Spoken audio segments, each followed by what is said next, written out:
పునీత మార్కు సువార్త అధ్యాయము 11 పరిశుద్ధ వచనములు 27 నుండి 33 వరకు. అటు తర్వాత వారు యెరూషలేమునకు తిరిగి వచ్చిరి. యేసు దేవాలయములో తిరుగుచుండ ప్రధానార్చకులు, ధర్మశాస్త్ర బోధకులు, పెద్దలు ఆయన యొద్దకు వచ్చి, ఏ అధికారముతో నీవు ఈ కార్యములు చేయుచున్నావు?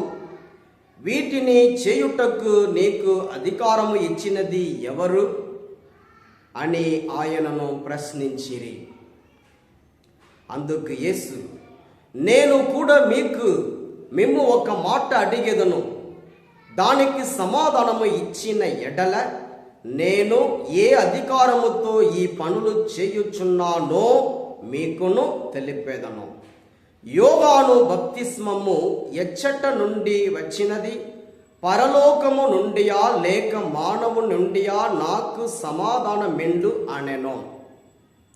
అందట వారు తమలో తాము ఇట్లు తర్కించుకొనిరి, పరలోకము నుండి అని మనము చెప్పిన ఎడల ఆయన అట్లయినా మీరెందుకు యోహానును నమ్మలేదు అని అడుగును.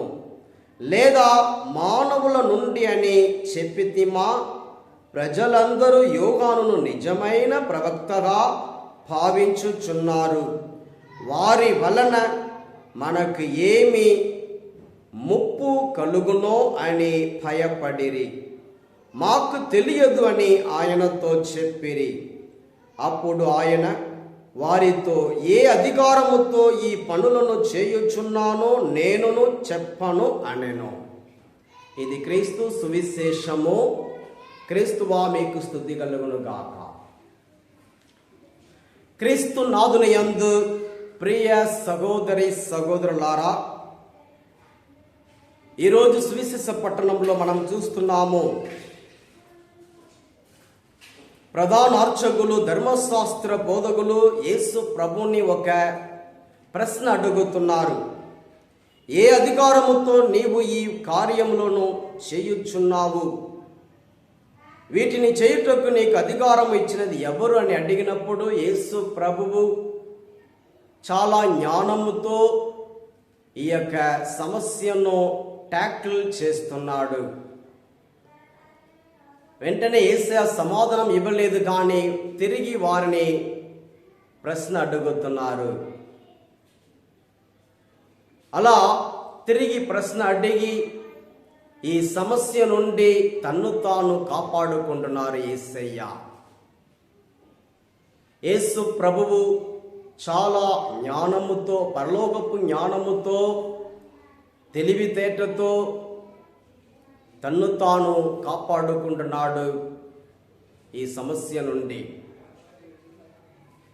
కాబట్టి ఇలాంటి సమస్య మనకి కూడా వచ్చినప్పుడు, శత్రువులు మనకి వ్యతిరేకంగా వచ్చినప్పుడు, సైతాను మనకు వ్యతిరేకంగా వచ్చినప్పుడు మనం ఎల్లవేళలో దేవుణ్ణే ఆధారపడాలి.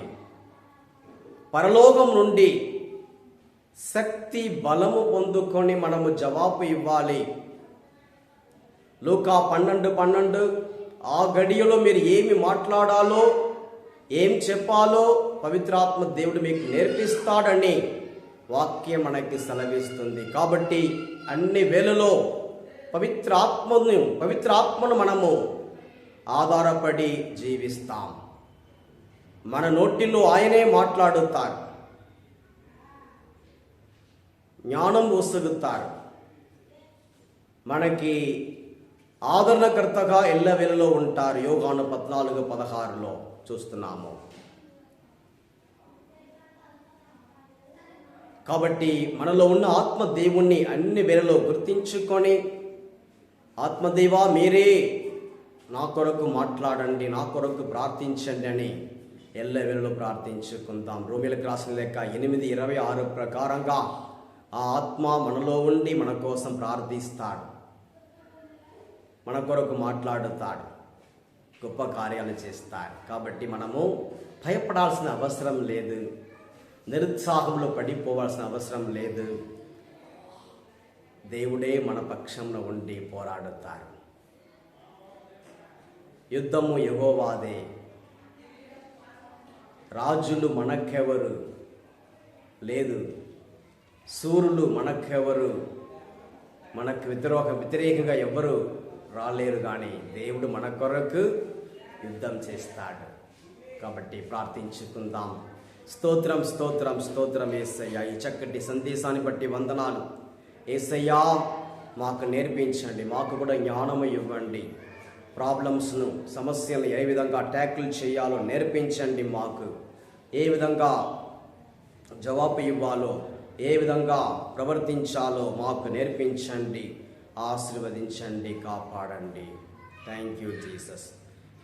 యేసు పరిశుద్ధ నామములో అడిగి వేడుకొనుచున్నాము పరలోకపు తండ్రి. Amen, amen. Praise the Lord. God bless all of you. Amen.